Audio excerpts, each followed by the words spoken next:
I also felt like I never deserved any of it, that I was living someone else's dream. This point is just about like being able to show, like have a mirror up at yourself and really look inside for what you need. What I want to say is, through growing up, what I've discovered is that this world is a very vast, a very wonderful and beautiful one, and there are so many things to discover, but the most important journey I think all of us will go through is the journey in ourselves, to find our truth, to find who we are and what makes us happy. And in our culture, we are told that if we're beautiful, if we're skinny, if we're successful, famous, if we fit in, if everyone loves us, that we'll be happy. But that's not entirely true. And this is what I want to talk about, basically. I'm going to start with a poem that I wrote when I wasn't very happy. I actually wrote this a year ago, but again, as if you know depression, it comes back. It's a reoccurring thing that you can't really swat away. Anyway, who am I? Who am I trying to be? Not myself, anyone but myself. Living in a fantasy to bury the reality, making myself the mystery, a strong facade disguising the misery. Empty but beyond the point of emptiness, full to the brim of fake confidence, a guard that will never be broken because I broke a long time ago. I'm hurting, but don't tell anyone. No one needs to know. Don't show all you've failed. Always okay, always fine, always on show. The show must go on. It will never stop. The show must not go on, but I know it will.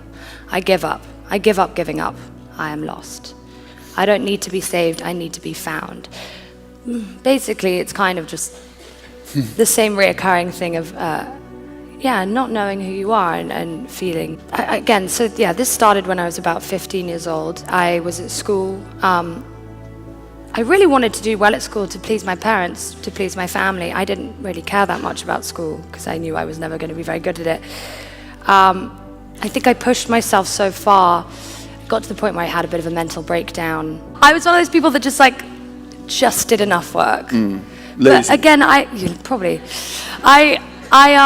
have very bad learning disabilities, though. If you look at my writing, it's not good at all. It's probably like a 9-year-old boy, if you know what that looks like.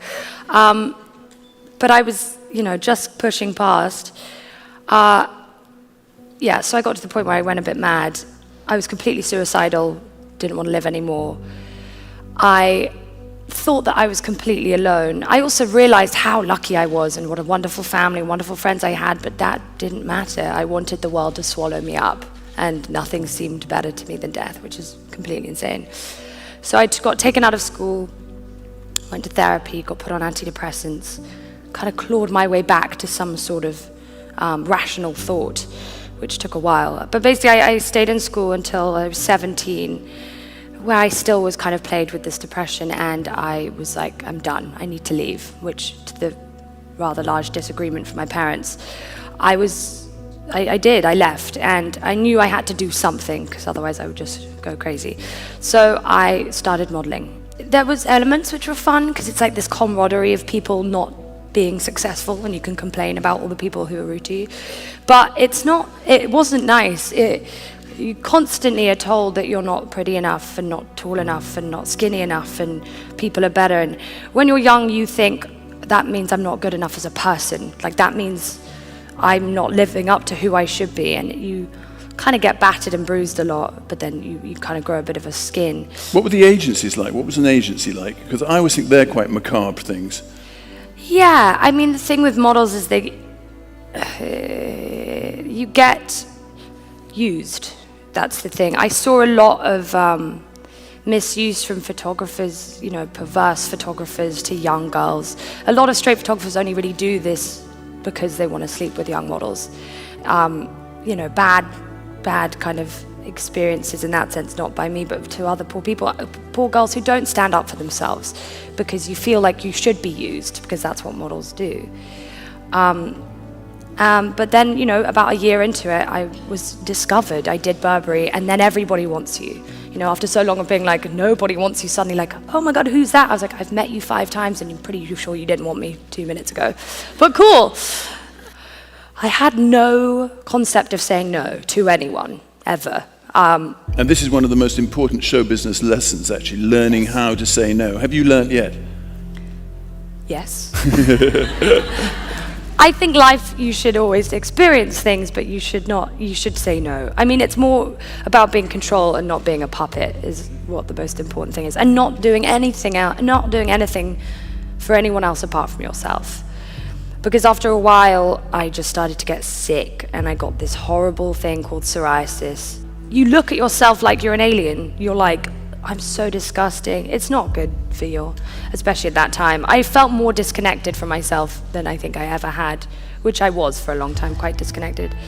And as well... How do you cure something like that? 'Cause it's well, my agency were like, because usually you have to take time to fix internal problems, like it's food and stress, but you know, they shoved me straight into a doctor who would inject cortisone into each spot, which dyed them, but not really, and they, you know, that kind of thing. It's like all those problems I had, I feel like I masked with medicine instead of taking the time to really solve them. But at that time, I really wanted someone to stop me. I wanted someone to go, you need to take a break, you need to look after yourself.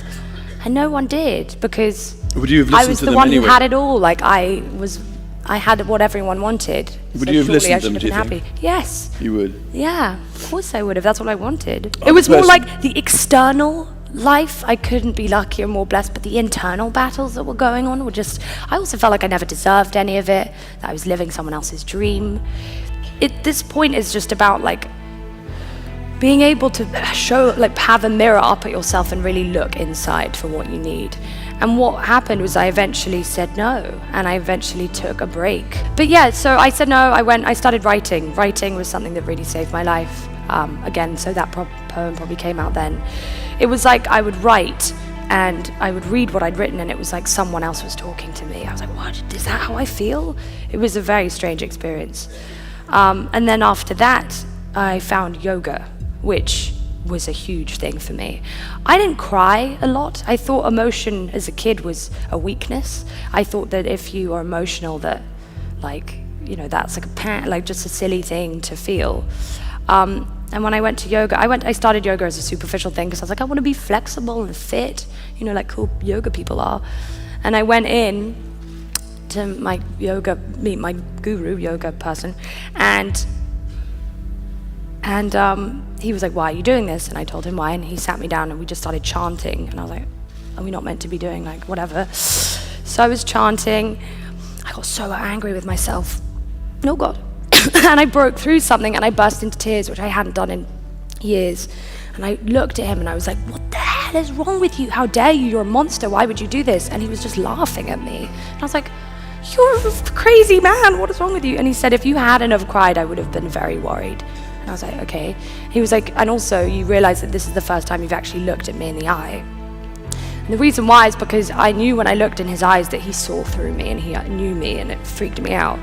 But till this day, I've been seeing him a lot. It's like finding people around you who have your best interest at heart. I had a lot of people around me who were just after what I gave them, not like, you know, after like looking after you and stuff. So it's about finding people who care about you and support. And again, I've now become and been able to be a support for other people as well. So in turn, that kind of goes around. When I was a kid, I always wanted to change the world, because all kids think they're going to be superheroes. But I have so many messages in terms of just young girls and how the mental illness and depression is not something to be ashamed of. And I wish at that time I had realized that other people go through it, that I can talk to other people, that you're not alone, you're not an alien. And you know, my message has always been to accept yourself no matter what, to love yourself, to embrace your flaws. I think flaws are the things that make us special. The cracks within us are the beautiful parts that need to have light shed on them, otherwise they're just left. And also, women are great. They're wonderful, wonderful creatures. Women are the bearer of life, and I think it took an experience of going to a talk by a woman who'd dealt with so much you know, like all these women here are so incredible. Like the last talk, you know, I watched her on YouTube and it made me cry. And we witnessed these extreme experiences that happen to women, suppression and all these other things. But really that happens every day and we're all used to it in the workplace, in relationships. Women are constantly suppressed, but it takes an extreme circumstance for us to realize it because we're used to it. And that always confuses me a lot. But obviously, I think we're changing that now, slowly but surely.